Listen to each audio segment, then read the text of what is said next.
화제의 마블 영화 이터널스를 보고 왔습니다. 썸네일에도 적어놨지만 개인적으로 저는 이 영화를 보면서 사랑 영화 이터널 선샤인이 떠올랐습니다. 단순히 제목이 비슷해서가 아니라 과거와 현대를 오가는 전개 방식이나 풍경을 부각시키는 화면, 기억을 지우는 장치, 수많은 변덕을 오가며 결국 사랑이라는 결론을 향해 나아간다는 주제의식이 유사했기 때문인데요. 어쩌면 스필버그 감독의 AI의 요소도 일부 참조했을지도 모르겠습니다.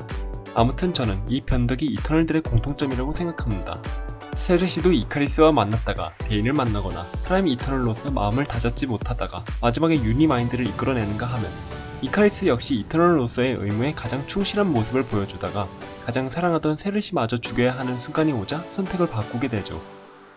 뿐만 아니라 배우 역할에 책임감을 느끼고 집사를 챙겨주던 킹고도 아리심의 계획에 동의하고 최종전에 불참하다가 일이 해결되니 받아들이는 모습을 보여주거나 이카리스와 반대로 평범한 인간의 삶을 열망하면서 그에 대한 사랑으로 계획에 찬동하는 스프라이트나 논란의 원폭 장면에서 인간에게 환멸을 품던 파스토스는 가족을 만들면서 다시 인간에 대한 희망을 되찾습니다. 보호받기만 하던 테나가 세르시에게 조언을 해주는 변화 역시 눈여겨볼만 하고요. 인류를 지키고자 나섰지만 아마존에서 삐뚤어진 모습을 보이고 다시 회개한 드루이그의 캐릭터도 좋았습니다. 예고편에서는 악역처럼 등장했지만 본인이 인간들의 분쟁을 막을 수 있었다며 죄책감을 느끼는 등 인간적인 모습이 많이 나온 점에서 반전 매력을 느꼈습니다.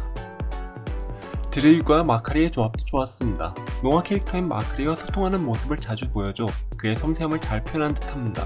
정신계 능력자와 육체계 능력자의 조합이란 것 자체도 마음에 들고요. 마블리는 말할 것도 없죠. 저는 이 영화에서 마동석의 비중이 나쁘지 않았다고 생각하는 편입니다. 중요한 대사도 했고 성격도 모나지 않게 그려졌고 뺨싸다구를 날리거나 그 특유의 귀여움을 살리는 등 감독이 마동석 배우에 대해 잘 알고 있다는 생각이 들어 좋았습니다. 때문에 길가메시 캐릭터의 죽음이 아쉽게 느껴지기도 하지만 말이죠. 원작에서는 무슨 장치로 이터널의 부활이 가능하다던데 이게 실제로 이루어졌으면 좋겠습니다. 그런데 마동석 배우가 농담조이기는 했지만 길가메시가 헐크보다 강하다고 말한 적도 있었는데 액션이 강함을 받쳐주지는 못하는 느낌이 드는 건 아쉬웠습니다. 이터널스 자체가 설정으로는 은하에서 먹히는 강자인데 좀 엑소 느낌의 능력자 집단 같다고 해야 할까요? 그나마 발리우드 스타 킹고가 데뷔한 채 머리를 날릴 때 유유백서 유스케 느낌이 나서 멋있었는데 그러고 더 안 나오더라고요.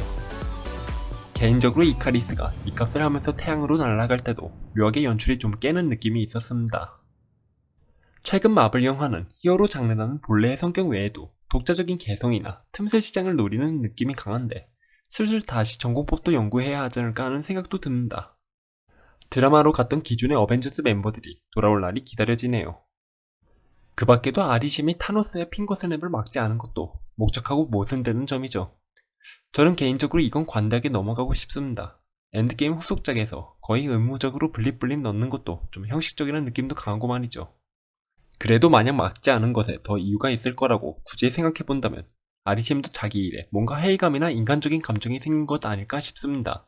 그 위대한 셀레스티얼은 누가 시켜서 우주의 순환 같은 커다란 일을 하는 건가 싶기도 하고 맹목적으로 왠지 해야 할 것 같아서 하다가 이카리스처럼 이렇게까지 해야 하나 싶은 생각이 들어서 좀 더 지켜보고 싶다든가 인간이 어떻게 대항하고 어떤 드라마를 그리는지 보고 싶어서 심판을 미뤘다 정도로 생각해볼 수도 있겠네요. 반대로 생각하면 아리심이 타노스의 핑거 스냅에 새로운 근거를 부여하는 걸로 볼 수도 있고요. 애초에 아리심에게는 모순이 있습니다. 셀레스티얼이라는 우수한 종족을 만들려고 수많은 종을 멸종시키는 선민사상 같은 목적을 가지고 있으면서 이터널스는 가장 강한 이카리스 10명으로 만들지 않고 구성을 다양하게 했다는 점이죠. 스프라이트가 원망했듯이 말입니다. 악어의 눈물 같은 건지 어쩌면 다양한 종을 존중하는 마음이 조금은 있었던 건지는 몰라도 우주를 자기 자신으로 덮으려고 했던 같은 셀레스티얼 에고의 실패를 보고 회의감을 느꼈거나 해서 최근 신경의 변화가 생긴 걸지도 모르겠습니다. 개인적으로 이터널스에는 길가메시가 말했던 사랑하면 지켜주고 싶다는 주제도 있지만 서로 다르기 때문에 추억도 있고 사랑도 있다는 주제 역시 있다고 생각합니다. 확실히 동족 혐오란 것도 있고 비슷한 사람들만 만나면 새로운 감정이 싹트기도 힘들 테니 말입니다. 하지만 데뷔한 채는 크루는 너무 달랐던 걸까요? 나름 이터널스하고 비슷한 처지이고 좀 더 관계를 팔 수 있었다고 생각하는데 말이죠. 2시간 40분에 달하는 러닝타임으로도 부족했는지 테나 개인의 서사로 들어간 것 같다는 느낌이 드는 건 아쉬운 점입니다.